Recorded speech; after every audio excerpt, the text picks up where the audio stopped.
Bon, Emmanuel Macron a répondu aux critiques de Donald Trump sur l'Iran. Le chef de l'État a déploré que le président américain dise chaque jour le contraire de ce qu'il a dit la veille. Il a jugé inélégant. Oui, vous avez raison, Elisabeth. Il a jugé inélégant ses propos sur le couple présidentiel français. On rappelle que Donald Trump avait affirmé que Brigitte Macron traite extrêmement mal son mari, ajoutant qu'il se remet encore du coup de poing qu'il a pris dans la mâchoire. Écoutez Donald Trump.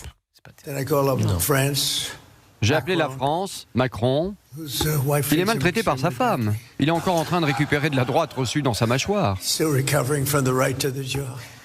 J'ai dit, Emmanuel, on aimerait bien avoir un peu d'aide dans le Golfe, même si on bat tous les records en matière d'élimination de méchants et de destruction de missiles balistiques. Non.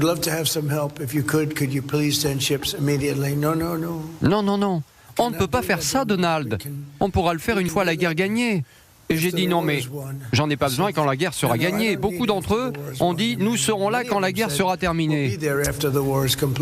Alors je propose de garder en archive Donald Trump traduit par Christophe Bordet. Quand il sera avec nous, on lui demandera les secrets de fabrication, parce qu'il ne fait pas que traduire Christophe Bordet. Il met un ton. Il interprète. C'est ça. Il interprète. Nous sommes d'accord. Il interprète Trump. Et effectivement, que ce Yankee ou fils de Yankee soit traduit par un grand châtelain du sud-ouest de la France, il y a quelque chose qui peut... J'avais l'impression d'être dans des racines et des ailes. J'avais pas l'impression d'avoir la traduction de Donald Trump. Donc secret d'histoire, même. Secret d'histoire avec Stéphane Bern. Bon, au-delà de ça, sur le fond, c'est quand même très étrange. C'est même inadmissible. C'est un peu honteux, hein. Elisabeth Assayag. Non, c'est pas à la hauteur d'un chef d'État. Franchement, c'est un peu... On dit pas ça. Mais j'ai rarement été... je défends rarement notre président, mais là, on ne le traite pas comme ça. On n'a pas parlé de sa vie privée. On n'a pas à juger. Moi, je suis pas... Je trouve que c'est pas au niveau. Je suis complètement d'accord avec vous. Et Emmanuel Macron, qui est en Corée du Sud, a répondu. Les propos que j'ai pu entendre ne sont ni élégants ni à la hauteur. Voilà. Donc je ne vais pas y répondre, ça ne mérite pas de réponse. Moi, ce qui m'importe, c'est d'aller de l'avant pour notre pays, pour nos compatriotes et pour tous nos amis dans la région. Et donc maintenant, il faut bâtir les solutions diplomatiques. Il y a un tweet qui vient d'arriver parce que l'affaire, évidemment, Rima Hassan, qui est en garde à vue avec une boulette de cannabis et 1 gramme de 3 MMC, je ne sais pas ce que c'est, retrouvé dans son sac. Il y a un tweet de David Lisnard, à l'instant, non seulement pro-terroriste et anti-républicaine, mais aussi camé. Le tout avec l'argent des contribuables. #Hassan, c'est un tweet de David Lisnard.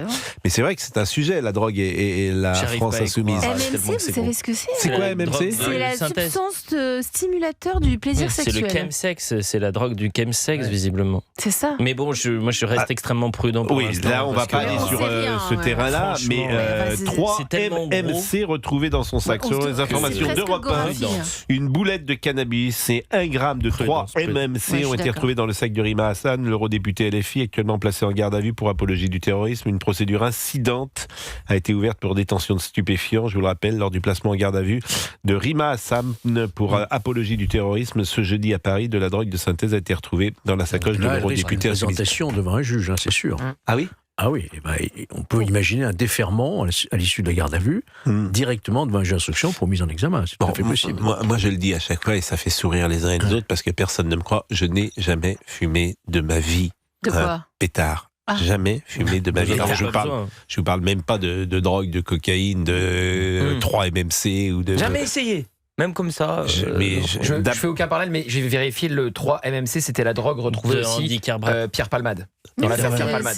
Et c'est la même drogue qu'Andy Carbrac, non? Oui, donc là on va être vraiment... faut être très prudent. Voilà, on va être prudent. C'est factuel de dire que c'est la même drogue qui a été retrouvée dans le cas Palmade. Donc je ne sais pas, je ne vais pas vous poser la question si vous-même vous avez de temps en temps fumé un pétard ou pas. C'est pas la question, mais je dois être dans ma génération, moi effectivement. Jamais. Mais non, mais c'est bien. Mais Georges. Réponds très honnêtement. J'en avais sur mon bureau. Répondez d'autant que je ne vous ai pas interrogé. Pourquoi vous en avez sur votre bureau? J'étais juge d'instruction spécialisé en matière de stup. Oui, mais vous n'aviez pas fait la drogue saisie encore. Déjà, vous preniez les billets, il fallait pas. Vous êtes vraiment mal intentionné à mon égard. Là. Vous me faire passer pour un toxicomane. Mais pas du tout. J'avais la drogue sur mon bureau et je l'ai pas fumé. Bah, encore heureux. Elle était sous CV. Bah oui.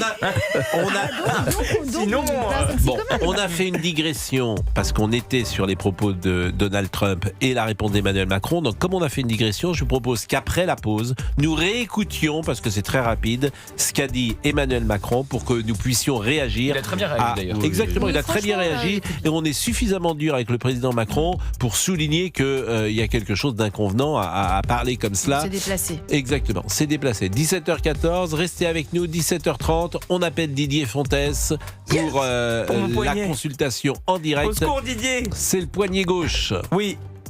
Il est 17h15. Vous êtes gaucher ? Oui. C'est ça vrai ? va impacter mon quotidien. Ah, là. Oui. Ah, d'un autre côté, vous écrivez avec vos pieds, donc ça va pas très... C'est pas l'écriture qui l'enquête. C'est pas ses poèmes. Il parlait pas de ses poèmes. Ça va pas être gênant. Je blague. Non, mais c'est vrai que j'écris peu. Oui, c'est vrai. Vous avez pour faire une petite blague. C'était une blague de tête. Bon, il est 17h15. Comment ? Vous êtes lourd. Vous êtes lourdingue. Arrête pas d'envoyer des scuds. Oh, c'est gentil. Excellent. Et 17h19 et nous sommes toujours avec Elisabeth Assayag, Georges Fenech, Elliott Deval, Gauthier Lebret et Olivier Guénec. J'ai des jeunes gens qui sont un peu dissipés, mesdames, messieurs, et vous les entendez, ils sont taquins, ils sont jeunes, ils ruent dans les brancards, du verbe ruer, dans les brancards. Donc on va réécouter Emmanuel Macron sur ce qu'a dit Donald Trump et on va pouvoir le commenter ensemble. Les propos que j'ai pu entendre ne sont ni élégants ni à la hauteur. Voilà. Donc je ne vais pas y répondre, ça ne mérite pas de réponse. Moi, ce qui m'importe, c'est d'aller de l'avant pour notre pays, pour nos compatriotes et pour tous nos amis dans la région. Et donc maintenant, il faut bâtir les solutions diplomatiques. Il faut bâtir des solutions diplomatiques. Il a raison. Mais c'est quand même deux puissances, les États-Unis et la France, en pleine crise internationale et guerre internationale, qui se permettent comme ça de se parler de cette façon-là. Moi, c'est très inquiétant, je trouve. Mais est-ce que c'est très inquiétant, finalement ? Parce que là, la question... Vous avez un logiciel que je peux comprendre, qui est un logiciel ancien, c'est-à-dire qu'il y a effectivement 20 ans, 30 ans, 40 ans. Mais aujourd'hui, un buzz chasse l'autre. Et est-ce que c'est inquiétant ? Non. Parce que demain, ces mêmes personnes peuvent se mettre autour de la table. Et s'il y a des intérêts communs, oublier ce qui a été dit verbalement. Oui, mais encore une fois, il s'agit de nos alliés, on est dans l'OTAN, oui, mais on voit bien, ils ne se parlent plus, on s'envoyait comme ça. Mais pardonnez-moi, c'est le monde d'aujourd'hui. C'est le monde d'aujourd'hui. Ah bah oui, c'est-à-dire qu'en fait, ils parlent comme sur les réseaux sociaux. Oui, il n'y a que Trump qui fait ça. Hein. Il n'y a que Trump, je suis d'accord. Et je ne vois pas d'autres chefs d'État qui se permettent de parler comme ça. Vous avez raison. L'embêtant, c'est que c'est lui qui est le. Mais vous avez vu ce qu'il avait dit à Ben Salman ? Alors, j'ai pas suivi ça. Parce que l'Arabie Saoudite, oui. Il lui avait dit attention, il l'a menacé.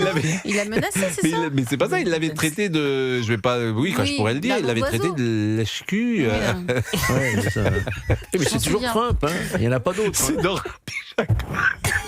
C'est quoi le Rabbi Jacob ? Slimane. Non, Rabbi Jacob, c'est Slimane. C'est Mohamed Rabbi Slimane. MBS. Il avait déjà dit de Macron, je cite, qu'il était en train de bouffer le cul du président chinois. Il avait dit ça. Trump, il avait dit ça dans son premier mandat.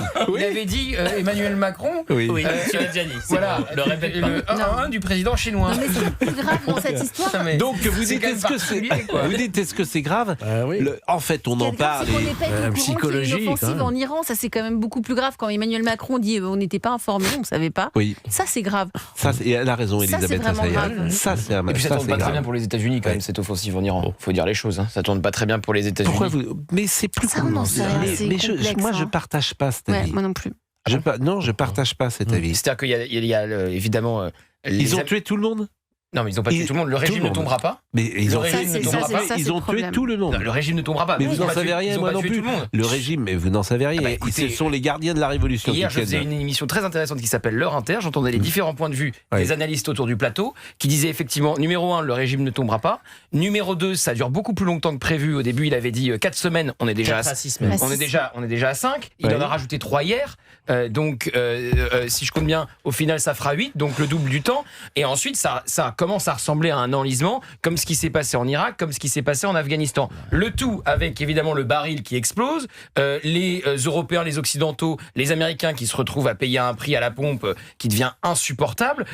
Donc ça tourne pas bien. Ça tourne pas bien. Si le régime reste en place, on s'est pris une augmentation du pétrole, de l'essence, qui devient insupportable pour les populations occidentales, et surtout, qu'est-ce qu'il dit Trump hier ? Il dit « Je vais partir au bout de 3 semaines et le détroit d'Ormuz, s'il reste bloqué, ça me regarde pas. » Et vous vous débrouillez. C'est-à-dire qu'il nous demande de rouvrir le détroit d'Ormuz qui était ouvert avant la guerre. Oui. Voilà. Oui, enfin, l'important, c'est quand même qu'on empêche cet État terroriste d'avoir l'arme nucléaire. Ouais, c'était ça l'objectif. C'est ça le but final. C'est vrai, c'est ça l'objectif. Georges a raison. Voilà. Et de ce point de vue-là, le but est atteint. Et le but est atteint, c'est tout. Après, il n'y a pas d'autre. Il nous avait déjà dit que le but était atteint il y a 6 mois. Que les Iraniens se soulèvent. Non, il a raison. Les Iraniens se soulèvent eux-mêmes et fassent tomber ce régime eux-mêmes. Exactement. Nous, on veut se protéger. On voulait protéger Israël et chez nous-mêmes aussi. Exactement. Enfin, Israël va y avoir une rupture, Israël et États-Unis, puisqu'ils n'avaient pas le même objectif. L'Iran est évidemment une menace existentielle pour Israël, mais là, Benjamin Netanyahou pensait que le régime allait tomber et que les Américains iraient jusqu'à la chute du régime. Visiblement, ils ne vont pas aller jusqu'à la chute du régime. Netanyahou a toujours dit on va se protéger on va faire en sorte qu'on ne nous attaque pas. Assayag. Et dans un deuxième temps, c'est au peuple iranien de se soulever. Il a toujours dit, évidemment, il n'a jamais dit on va faire en sorte. Il voulait la chute du régime. Il aurait aimé. Mais oui, mais c'est pas pareil. Si le régime chute pas, c'est pas une. Mais c'était pas dans l'objectif 1 de guerre. C'était dans l'objectif des Israéliens. C'était dans l'objectif des Israéliens. Passer demain. Qu'est-ce qui va Que dites-vous, Elliot Deval ? Je suis fasciné de voir que depuis 5 semaines, vous avez pas tous les géopolitologues, vous avez quelques spécialistes qui sont extrêmement prudents et c'est rassurant de voir cette prudence. Mais qui sait ce qui va se passer demain ? Ce sont des personnes qui sont dans le bureau ovale. Vous avez bien fait de faire cette intervention. Oui, qui sait ce qui va se passer demain ? Tu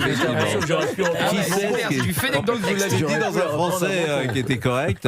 Qui sait ce qui va se passer demain ? C'est presque une chanson.